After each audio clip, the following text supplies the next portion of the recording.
తెలంగాణ ఇచ్చిన తల్లి సోనియా గాంధీ గారు రావడం, ఆమె ఒక ఉపన్యాసంతో తెలంగాణ ఇచ్చినాను, ఇలాంటి తెలంగాణ కాదు, నేను మీ యొక్క తెలంగాణకు కోరుకున్న కోరిక మేరకు ఈ తెలంగాణ పనిచేస్తలేదు, నేను నిజమైన తెలంగాణ మీరు ఏ డ్రీమ్ చూసినారో దాన్ని అమలు చేయాలంటే కాంగ్రెస్కి ఒక అవకాశం ఇవ్వమని చెప్పినందుకు ప్రజలు ఆకర్షాయి.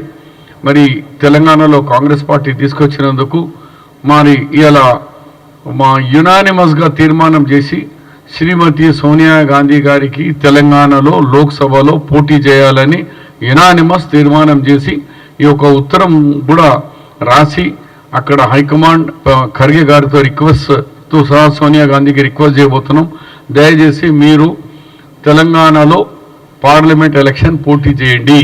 గతంలో కూడా శ్రీమతి ఇందిరాగాంధీ గారు మెదక్ పార్లమెంట్ నుంచి పోటీ చేసినారు.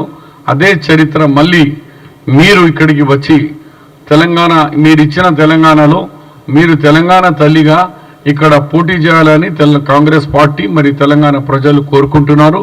దయచేసి మా విజ్ఞప్తిని మీరు స్వీకరించాలని ఇక్కడికి రావాలని యునానిమస్గా పిఎస్సి కమిటీ తీర్మానం చేయడం జరిగింది.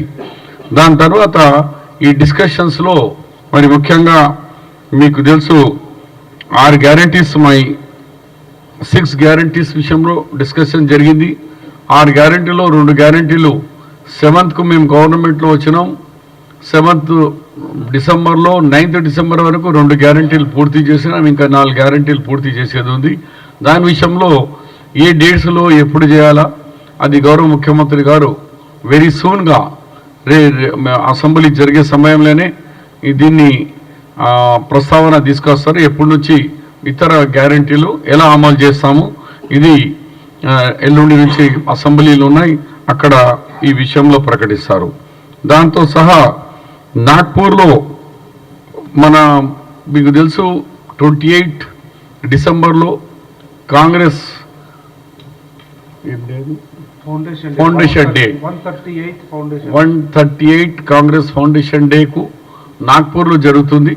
ఈ యొక్క సభకు 50,000 మంది సుమారు తెలంగాణ నుంచి ఆ సభకు పాల్గొనాలని ఒక నిర్ణయం చేసి దానికి ఒక కమిటీ వేసి ఇక్కడి నుంచి ముఖ్యంగా ఆదిలాబాద్ అండ్ దగ్గరున్న నిజామాబాద్ ఆ జిల్లాల నుంచి కానీ మిగిలిన నాయకులు అందరూ కూడా 28 తారీఖు నాడు నాగ్పూర్లో జరిగే ఫౌండేషన్ సభలో పెద్ద ఎత్తున పాల్గొనబోతున్నారు. దాని విషయంలో కూడా డిస్కషన్ జరిగింది, ఒక కమిటీ కూడా వేయడం జరిగింది. ఇకపోతే ఫైనాన్స్ మినిస్టర్గా భట్టి విక్రమార్ గారు ఫైనాన్స్ ఎంత బ్యాడ్ పొజిషన్లో ఉన్నది ఆ విషయంలో కూడా పిఎస్సి మెంబర్లకు వివరించినారు.